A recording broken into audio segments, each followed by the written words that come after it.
السلام علیکم، جگاتوں میں آپ کو خوش آمدید کہتا ہوں۔ آج امریکی دہشت گردی کو 20 سال مکمل ہو چکے ہیں۔ سانحہ 9/11 میں 3,000 امریکیوں کی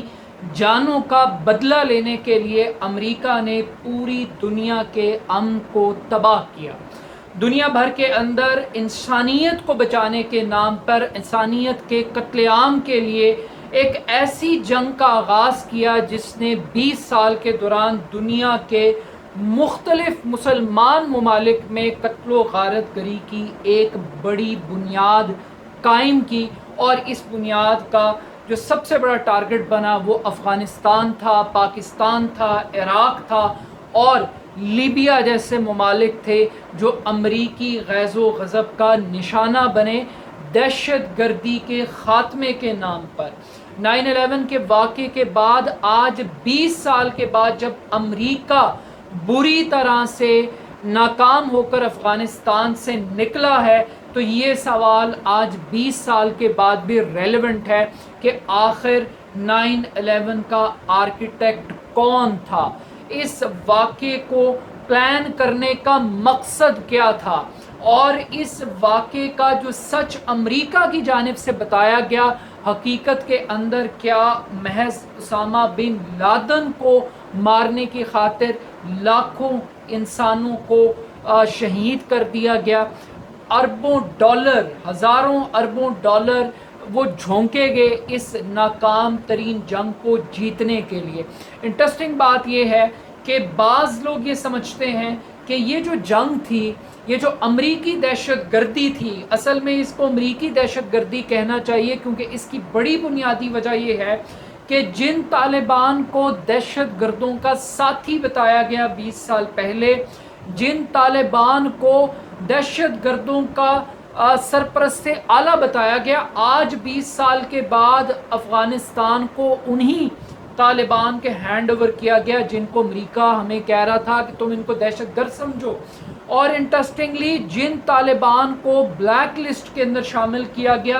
پوری دنیا کو طالبان سے القاعدہ تک اور القاعدہ سے لے کے داعش تک کی کہانیاں سنائی گئیں، آج وہی بلیک لسٹ لیڈر افغانستان کے اندر برسر اقتدار ہیں، وہی حقانی نیٹ ورک کی حکومت ہمیں افغانستان کے اندر دکھائی دے رہی ہے، جس کو ختم کرنے کے لیے امریکی بوٹس پوری دنیا کے ساتھ، وہ کہتے ہیں نا کہ ہاتھی کے پاؤں میں سب کا پاؤں، پوری دنیا افغانستان کو فتح کرنے کے لیے وہ امریکہ کے ساتھ افغانستان کے اندر اتری تھی۔ مگر زمینی حقائق یہ بتاتے ہیں کہ یہ جنگ بظاہر تو دہشت گردی کے خاتمے کے لیے تھی، مگر اس جنگ کا جو اصل نیریٹو تھا وہ اسلام تھا۔ یہ جنگ بنیادی طور پہ اسلام کے خلاف تھی، اسلام کو اور دہشت گردی کو جوڑنے کی ایک منظم آرگنائزڈ کوشش تھی۔ اس جنگ کا بنیادی ٹارگٹ یہ تھا کہ اسلام کو دہشت گردی کے ساتھ جوڑو،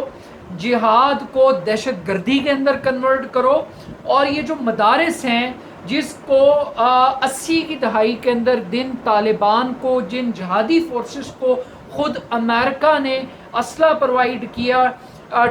پیسے پرووائڈ کیے، ٹریننگ کیمپس آرگنائز کیے سوویت یونین کو شکست دینے کے لیے، انہی طالبان کو آج امریکہ نے یہ کوشش کی 20 سال کی اس جنگ کے دوران کہ وہ ان کو دہشت گرد ثابت کرے۔ اور پھر ہم نے یہ دیکھا کہ کیا یہ بڑے بنیادی سوالات ہیں کہ آج 20 سال کے بعد کہ کیا امریکہ افغانستان کے اندر انسانیت کے تحفظ کی خاطر اترا تھا، کیا خواتین کو حقوق دلوانے کے لیے نکلا تھا، کیا وہ مغربی جمہوریت کا ماڈل نافذ کرنے کے لیے نکلا تھا، یا صرف اس کا ٹارگٹ 9/11 کے so called master mind Osama bin Laden کو اس کے منطقی انجام تک پہنچانا تھا؟ تو اگر معاملہ صرف منطقی انجام تک پہنچانے کا تھا تو وہ تو 2011 کے اندر ایبٹ آباد آپریشن میں مکمل ہو چکا تھا، اسامہ بن لادن کو مارا جا چکا تھا، لیکن اس کے باوجود 10 سال تک افغانستان میں رہنے کا مقصد کیا تھا؟ تو یہ بنیادی طور پر ایک بہت بڑا سوالیہ نشان ہے کہ آخر پوری دنیا کے امن کو کیوں تباہ کیا گیا، پوری دنیا کے اندر ایک ایسی جنگ کا آغاز کرنے کا مقصد کیا تھا، اور 9/11 کی حقیقت کیا ہے یہ آج تک ابھی تک اس میں شفافیت ہمیں نظر نہیں آتی اس معاملے میں. مگر انٹرسٹنگ بات یہ ہے کہ امریکہ کے ڈو مور کے مطالبوں پر پاکستان کے اندر جو حکمران تھے جنہوں نے لبیک کہا، ان کے اس لبیک کہنے کی وجہ سے پاکستان کے اندر یہ جو 20 سال گزرے ہر دوسرا تیسرا دن ایک 9/11 ثابت ہوا. کبھی لال مسجد کا آپریشن، کبھی سانحہ آرمی پبلک سکول، کبھی قصہ خانی بازار، کبھی کوئی مسجد، کبھی کوئی امام بارگاہ اور کبھی کوئی چرچ دہشت گردی کا نشانہ بنا. 70,000 سے زائد پاکستانیوں نے اپنی جانیں اس وار آن ٹیرر جو کہ بنیادی طور پہ war on terror against Pakistan and against Islam تھی بنیادی طور پر، جو آج ہمیں لگ رہا ہے نظر آ رہا ہے، ٹھیک ہے جی، وہ بنیادی طور پہ اس کا ڈیمیج ایک عام آدمی کو، ایک عام پاکستانی کو ہوا. لیکن اس کے ساتھ ساتھ ایک امپورٹنٹ بات یہ ہے کہ آج جب امریکہ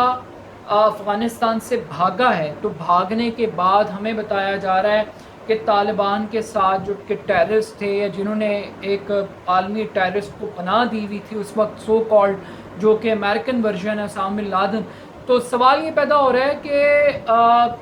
کیا آج طالبان جو ہیں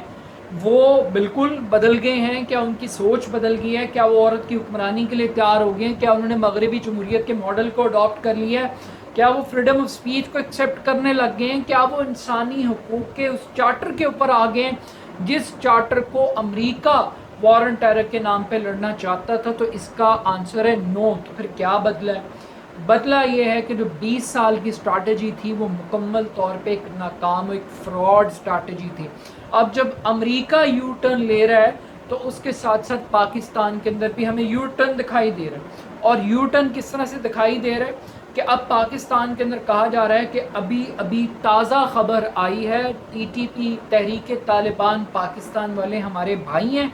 اور جو 70,000 پاکستانی اس وار آن ٹیرر کے اندر شہید ہوئے ہیں ان کے خون کو معاف کر کے بھول کر ہمیں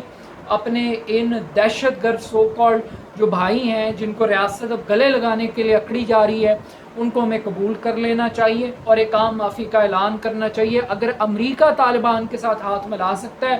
تو پھر پاکستان کے اندر ہم کیوں تحریک طالبان سے ہاتھ نہیں ملا سکتے؟ تو یہ ایک بہت بڑا یو ٹرن، ایک شفٹ آ رہا ہے. لیکن 9/11 کی اس امریکن وار آن ٹیرر جو لڑی گئی بنیادی طور پہ اس سے ہمیں 3 سبق ملتے ہیں. پہلا سبق یہ ہے کہ بہترین ہتھیار، بہترین فوج، بہترین ٹیکنالوجی کے ذریعے آپ جنگ نہیں جیت سکتے. جنگ کے لیے جذبے کا ہونا ضروری ہے، نیت کا، مقصد کا، ارادے کا، درست ارادے کا ہونا ایک بہت بڑا انگریڈینٹ ہے. جب اغراض و مقاصد کے کلیئرٹی نہ ہو تو پھر وہی ہوتا ہے جو امریکہ کے ساتھ اور دنیا کی جو نیٹو سو کالڈ جو آئس کریم ثابت ہوئے سب لوگ ان کے ساتھ ہوا ہے. دوسرا یہ ہے کہ